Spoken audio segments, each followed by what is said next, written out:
Assalamualaikum warahmatullahi wabarakatuh. Perkenalkan, nama saya Diki Ramadan, NIM 2010-1036, Prodi Administrasi Publik di Sekolah Raja Haji Tanjung Pinang. Pada kesempatan kali ini, saya ingin membahas sedikit materi perkuliahan tentang integrasi masyarakat Indonesia. Yang pertama yang akan kita bahas yaitu pengertian integrasi nasional. Apa itu integrasi nasional? Integrasi nasional adalah suatu usaha serta proses mempersatukan perbedaan-perbedaan yang terdapat pada suatu negara, sehingga terciptanya keserasian dan keselarasan secara nasional. Dari pengertian tersebut, ada beberapa jenis integrasi sosial atau integrasi politik, yaitu sebagai berikut yang dikemukakan oleh Myron Weiner. Yang pertama, integrasi bangsa, yaitu proses penyatuan berbagai kelompok budaya dan sosial dalam satu kesatuan wilayah dan dalam suatu pembentukan identitas nasional. Yang kedua, integrasi wilayah, yaitu menunjuk pada masalah pembentukan wewenang kekuasaan nasional pusat di atas unit-unit sosial yang lebih kecil yang beranggotakan kelompok-kelompok sosial budaya masyarakat tertentu.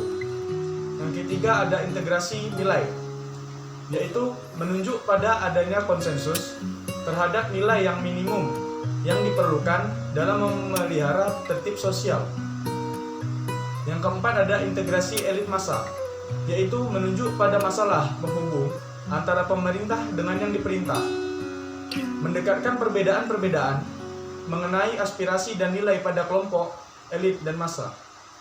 Yang kelima, integrasi tingkah laku atau perilaku integratif, yaitu menunjuk pada penciptaan tingkah laku yang terintegrasi dan yang diterima demi mencapai tujuan bersama. Materi selanjutnya yang akan kita bahas yaitu aspek dalam integrasi nasional. Ada 3 aspek dalam integrasi nasional. Yang pertama yaitu integrasi politik. Integrasi politik sendiri dibagi menjadi 2. Yang pertama, dimensi vertikal, yaitu hubungan elit dengan massa, penguasa, dan rakyat. Yang kedua yaitu dimensi horizontal, yaitu hubungan yang berkaitan dengan masalah teritorial, antar daerah, antar suku, antar umat beragama, dan antar golongan. Yang kedua ada integrasi ekonomi, yaitu saling ketergantungan ekonomi antar daerah yang bekerja sama secara saling sinergi. Yang ketiga ada integrasi sosial budaya, yaitu proses penyesuaian unsur-unsur yang berbeda dalam masyarakat sehingga menjadi satu kesatuan. Integrasi nasional sangatlah penting bagi kita. Ada beberapa kutipan. Salah satunya yaitu menurut Myron Weiner mengenai pentingnya integrasi nasional. Dalam negara merdeka, faktor pemerintah yang keabsahan legitimate merupakan hal yang penting bagi pembentukan negara dan bangsa. Hal ini disebabkan tujuan negara hanya akan dapat dicapai apabila terdapat suatu pemerintahan yang mampu menggerakkan dan mengarahkan seluruh personil masyarakat agar mau bersatu dan bekerja sama. Kemampuan ini tidak hanya dapat dijalankan melalui kewenangan menggunakan kekuasaan fisik yang sah, tetapi juga persetujuan dan dukungan rakyatnya terhadap pemerintah itu sendiri.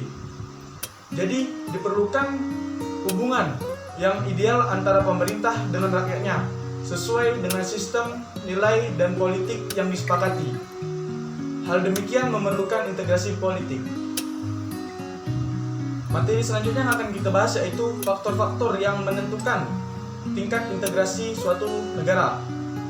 Yang pertama, adanya ancaman dari luar. Yang kedua, gaya politik kepemimpinan. Yang ketiga, kekuatan lembaga-lembaga politik. Yang keempat, ideologi nasional. Dan yang kelima, kesempatan pembangunan ekonomi. Integrasi nasional dapat diukur apabila yang pertama, masyarakat dapat menemukan dan menyepakati nilai-nilai fundamental yang dapat dijadikan rujukan bersama. Yang kedua, masyarakat terhimpun dalam unit sosial sekaligus memiliki cross-cutting affiliation sehingga menghasilkan cross-cutting loyalty. Yang ketiga, masyarakat dari dua hal tadi memiliki sifat saling ketergantungan di antara unit-unit sosial yang terhimpun di dalamnya dan memenuhi kebutuhan ekonomi.